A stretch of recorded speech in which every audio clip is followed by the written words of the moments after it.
Be for the t-shirt. Aye. Yeah, no. Right, and so, well, oh, Uncle Auntie Anne, you probably think we've gone mental, but I just figured this was actually a lot easier when you said you want the bread, so we're going to try something, because we need to do something anyway for the makeup video. So we're going to try this out on you, and I figured that, to be honest, whenever you follow any recipes for bread, it's kind of tricky, because they always say add this and this, and then get it to do that, and if you've not actually done it and seen it with your face, then, you know, your eyes, not your face. Basically, these are the things you're going to need, okay? Pan and round. So you've got a measuring jug there. Now the yeast I use is that one, if you can close up on it, it's the dried active yeast. So it's not messy and stinky, but it's a bit better than those dried ones you just add in. The only problem is you need to activate it first, but that's dead straightforward. I'll show you how to do that in a minute. Then you need, well, either this, we're going to be making a mix, but some strong white flour, not just your normal white flour, it needs to be strong for bread, and some whole milk, because we're going to do a mix today. And then a little bit of sugar. You need to put that in with the water, with the yeast, just to get the yeast to start working. And what did I forget? A bit of salt. And on top of that, all you really need is water. Now with this one today, I think I'm going to use milk, so it's a bit more like the one that I sent to you, or we brought to you. But other than that, really, that's all you need. You can do without the salt and the sugar if you want, but it'll taste rubbish. So, first thing first, I just boiled the kettle. So what I need to do is get the jug, put about 100 ml of boiling water in there. Not exact science this, that's what I was hoping to show you, because I can't be bothered measuring anything. And they always say in baking it's got to be perfect, but that's an absolute lie. To prove the rule though, I'm going to do exactly that with this. What I'm going to use is one tablespoon of the dry active yeast. Straight into the hot boiling. Oh no, sorry, what I'm talking about. Yeah, there, good one, good catch. That's good catch there, Tina. That's not what you do, because that would kill the yeast. So you've been tested there. So you want a wee drop of sugar. We're using just some brown sugar here. It's probably about a teaspoon, a wee bit more if I can get it to go in. Oh yeah, good idea, Tony. There we are. And this is why we use the boiling water straight away. You can just use lukewarm water, otherwise, looks lovely, doesn't it? Just give it a bit of stir. Make sure it's pretty much dissolved. Hence the boiling water. Then just some cold water. About another 100 ml. Maybe a little bit less. To the finger test. Oh, that's too hot. Finger test again. Still a bit too hot. That's just nice. So it wants to be warm to touch, but not boiling, because otherwise you'll kill the yeast. And again, just, can you actually see there? Or, no. Just fill it up and put it in. Now this amount of yeast will do enough for between 400 and 600 grams of flour.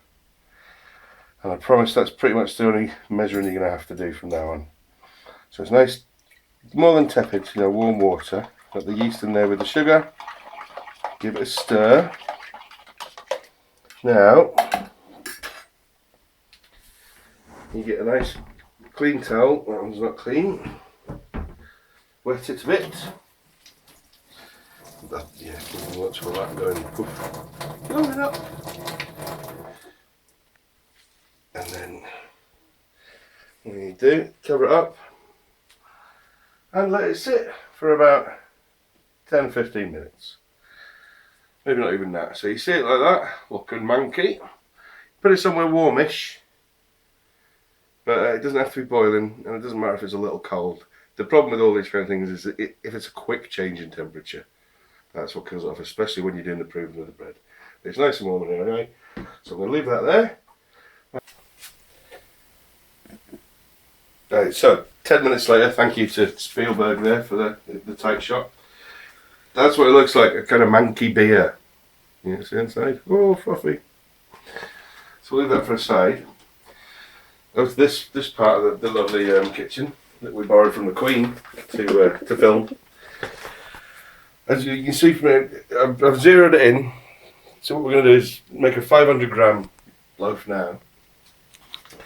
half and half, as I said, so 250 grams of white flour. If you go a wee bit over or under, it's not the end of the world. And 250 of the wholemeal. You can mess around with that and put more wholemeal in or less or whatever you fancy. Or just make a white one. I find the wholemeal ones can be quite chowy, and people like these. It's a bit like Mighty White. It's easier on Jeannie's man's teeth. So that's us there. 500 grams, there or thereabouts. Now, because I'm really quite lazy, got clean hands by the way, I do it all in this. So if you've got a mixer like this with a dough hook, you're laughing. You can do it all by hand. Amy Oliver and everyone says, you know, that's the only way to do it because you get the texture and the feel for it. But I don't think that's necessarily true. So I've got about a teaspoon of salt there. It's that sea salt you use because it just tastes better, you don't need to use as much. Looks like quite a lot, but it's going to be quite a big loaf. If you mix that in first of all, make sure it's mixed with the flour. That way you won't kill the yeast as soon as it gets in. Oh, should have made a wee bit of a hole there. Now, that's yeast there, just loosen this from the sides. And pour it all straight in.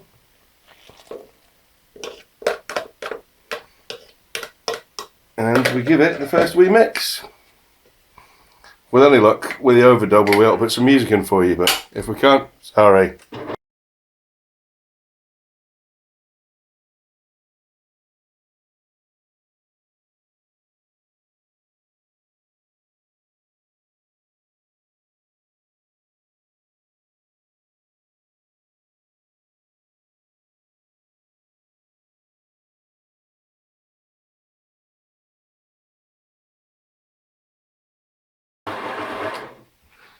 Right, just was using a spatula there to make sure it all gets through. Probably not meant to poke them in, but I've not lost a hand yet, so I'm going to go with it. I'll open it up so you can have a wee look now. Now that's obviously not a proper bread dough. It's all bitty and it's very dry. At this point, as I said, you can just put water in if you want. Or if you're going to make something like the cheese and onion bread or a special kind of thing, or you just want it to be a tighter loaf, you can put an egg in now. But as I said, you're best off just giving it a go like this first of all, and seeing how you go. So instead of water, I'm going to use milk. I'm just going to pour it into here to get the rest of the yeast. And just do it wee bit by bit until you think it's got enough in it. Oh. So put that back in, pour away maybe half in there. I'd say that was maybe about 100 ml that was in there or whatever.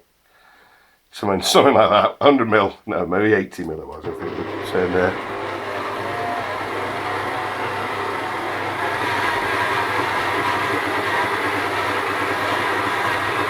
So this is the bit where you need to be a bit more careful because as you can see it's starting to come together a bit more there, just with a few more milliliters of milk.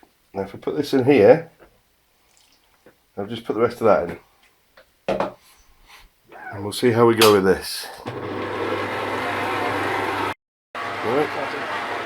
Right.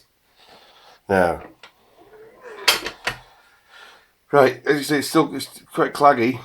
I don't know if that's the proper term for it, but it is starting to come off there, and if you did mix that for a good 5-10 minutes like you were needing it, the flour itself would absorb more of the water, it'll be fine. But what I'll do is, just to show you for troubleshooting, what happens if you add too much. So I'll just put a bit in the bottom and it'll slough about like crazy here, but it's just to show you that it's not a problem if you do this and get it the wrong way round. We're going to get covered in a minute.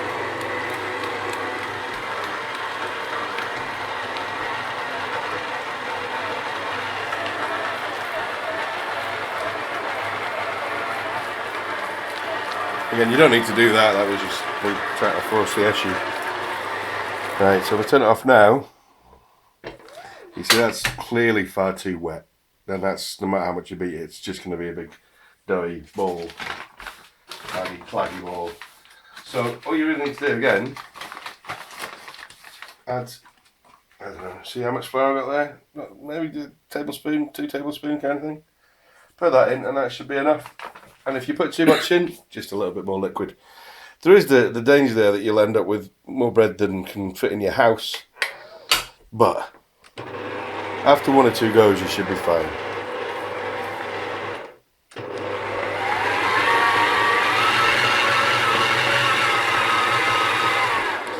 Now, I think that's going to be okay myself in terms of moisture levels. If it's not, I can add a bit more in later. If it's the other way around, then I can add flour. But rather than just you watching this mixing for 5 minutes, we're going to pause it and come back to it in a bit. All right? Right, so that's been on for about 5 minutes on gas mark 4, which is about past. Just to put it all together. Now you can see it's still quite wet. Not wet, but it's a bit tacky. Now, when it's brown bread, anything with wholemeal in it, I would tend to prefer that because it makes it nice and moist. If it's white, you might want it a bit drier. But again, once you've had a go with it once, you can have a fiddle and do whatever you fancy. What we're going to do this now is leave it to proof for the first time, or prove, whatever the term is. The easiest way I found to do this is just if you put a little bit of oil in the bottom, as I'll say there. It's not fancy oil, because all you're doing is sealing the outside so that it can let the yeast do its magic. So you work this off the hook. Again, if you'd been doing this just by hand, you'd probably have it a little drier, but that's partly why I like doing it like this. You see how it's quite ready to cling to the sides and to me.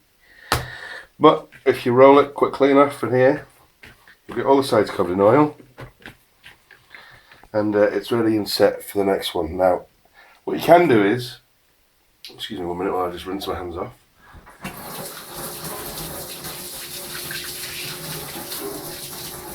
There we are. What you can do is, as I did before with the cheese and onion bread and that kind of thing, you can put all the things you want in now. If you wanted to make, what's your favourite one again, Jeannie? Focaccia. Aye, focaccia, which is lovely bread. You make it from this recipe exactly the same thing. All you need to do is add in about half a litre of olive oil into it. So again, at the beginning you would put some oil in, and now you'd work some more oil into it, and then later on you work a bit more oil into it, and you'd put maybe some rosemary and a bit more salt in now. But this, oil. what did I say? No, just olive oil instead of just normal oil. Oh yeah, as I say, because you want olive oil, and again you'd use proper good olive oil, you know, the one that you would actually eat, not cook with, because it's all going to be consumed. But that's just fine as it is. So it's not sticking to the sides. It's covered in oil, so it should be good to go. Again, all we need to do is wrap it with the this bad boy, the wet towel, and leave it somewhere. Again, same as before. Warm but not too hot, not too cold, just in between, somewhere just nice. And that gives me a chance to wash all these up. That's why I like this recipe. Cut to me, John, now. Cut to me. That's why I like this recipe, because it's dead easy. You can spend 5-10 minutes doing it by hand if you want. It's a bit of a workout, and it's fine. But the thing I like about this is, 5 minutes to prepare the yeast, and then leave it 10 minutes. And then 5 minutes to do that, and then there's another 5 minutes of working it before you put it in the oven, before you get ready to put it in the oven. So it's not labour intensive at all. The thing is, it's time consuming, because now that's going to have to sit for about 45 minutes to an hour. The first recipe, when I read from this, said an hour and a half, but I don't think that's absolutely necessary. The main reason being that you're going to leave it to prove again later on. But I would say about an hour, really, for that. So, what time is it here? It's 4:15 here. At 5:15, come back, knock it back, shape it into the loaf, and then leave it for another, say, half an hour to 45 minutes, and then whack it in the oven. So we'll see you in a bit. Right, so, it's been sat there enough for now, 50 minutes, 55 minutes or something. There you go, see how big it's got to? Nice. Now, as I said, this is quite a wet one. Doesn't feel too bad, but I'm going to put some flour down anyway. You don't want too much flour because you're not. Well, with the red arrows flying over again. Fantastic. As I say, I'm going to do that to this as well because this is the baking tray that we're going to bake it on. And once we've shaped it here, we're going to set it on there to do the second proof. There it is. Just tip the bad boy out. There it is. Okay. So, we need to give it a good whacking. Knock it back. And as you can knead it again a wee bit here if you fancy. Whatever you need to do. Oh dear. But there's still quite a lot of oil anyway, so it shouldn't stick to the counter or anything like that. Should I put this together properly? Now, it's just like an amorphous blob there, so if you just kind of push it in, like you see them on telly doing this, you can just kind of make it into a loaf shape. Remember, it's still going to get a lot bigger, so the more sausage like you make it means it's not going to go out as much that way. But you've got a rough loaf there. If you've got a tin, stick it in a tin. I prefer it like this because it looks more kind of homely. Now from this point on, what we're going to do is, as I said, prove it again. So that's it sitting on there, so hopefully it won't stick to that. But it is going to expand. And as we're proving it, we don't want the temperature to mess it up again. So we need to cover it. Now, we've got this thing, which is handy. I've got it from a pound shop, which is not bad. So I'm basically going to put it through there and sit it on like that, and then just cover it with a towel. But if you haven't got this, a bit of cling film, just a teaspoon of oil on it, just wipe that all around and whack that on top, you should be fine. So, as I say, I'll get these out of the way. Clean this down. Leave it up here. A wee nook in the corner, next to the oven so it's nice and warmish. And I'll just cover this up. If I've got another towel nearby, I'll probably do that as well with this one, just at the back, to keep its bum warm. Right. And then we'll leave that again for half an hour to 45 minutes. The time with that's a bit different. I mean, I could have taken that out 45 minutes, but then it would have started going and gone to a bit of an amorphous blob. In about half an hour, I'll probably have a look at this and see if it's a good size. Bob's your uncle. Then there's one very quick last bit of prep, and we can whack it in the oven. If you, well, it's half an hour. You want the oven to be, it's going to be on it for gas mark 6, which is that 220? Yeah. Don't know. I think it's 220. I'll look it up for the next bit. Gas mark 6, so anyway. So it's hot. But it needs to be a good 10-15 minutes for that to heat up to make sure, unless you've got one of those, big fan assisted ovens that sorts everything out for you. But that's it, we'll be back in about half an hour to have a little check. Okay. Right then. So, it's been 35-40 minutes. We'll take these off, let alone. There you are. It's gone a bit sideways, but that's not the end of the world. That's what it's kind of meant to look like anyway when you make it home, isn't it? So, rustic, yes, there you are. My beautiful assistant has helped me out there. So, at this point, you do what you want. I mean, before you shape that, you could have cut it into 3 equal bits and made it into a plait and done whatever you fancy with it. At this point, if you brush it with an egg wash, then it'll get a nice brown crust on it. But I'm going to do it kind of more with a soft crust like the plain one that I'd let you guys have. And the easiest way to do that is this. I can tell when this comes out of the oven it's going to be a big flatbread, but hey, it'll be tasty. That's what that is. So all I'm going to do is, again, just a wee bit of flour, just over the top. There we are, if I can Get that more evenly on. Bit too much there, but doesn't matter. That's what it tastes like, it matters. Now, if you get a big old serrated knife and just make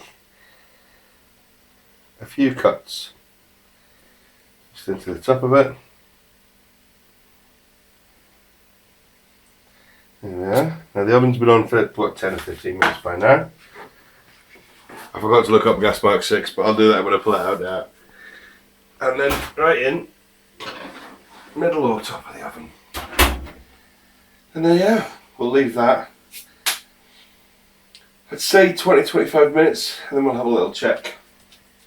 So when we come back, we'll take it out, whip it over, give it a bit of a tap, check that it's hollow. As long as it's hollow, you're laughing. And that's us. Back in a bit. Now, I cheated a wee bit, because I came in after 15-20 minutes. Oof, and turned it around, because we need to turn things around in our oven.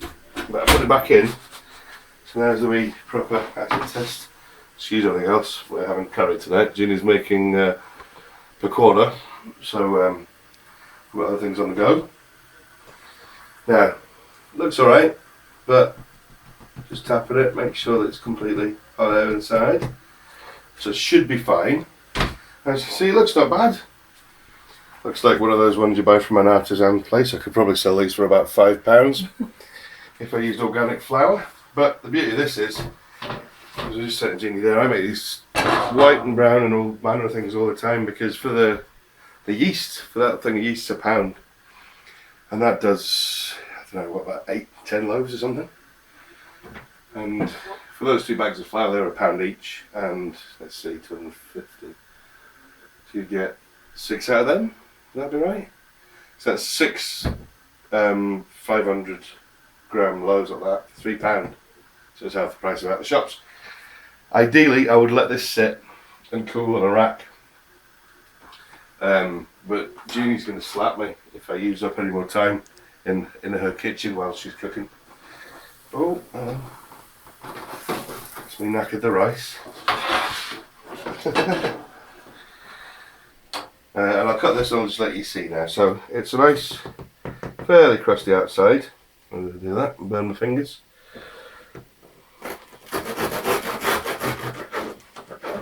Oh, go down with maybe a few more minutes.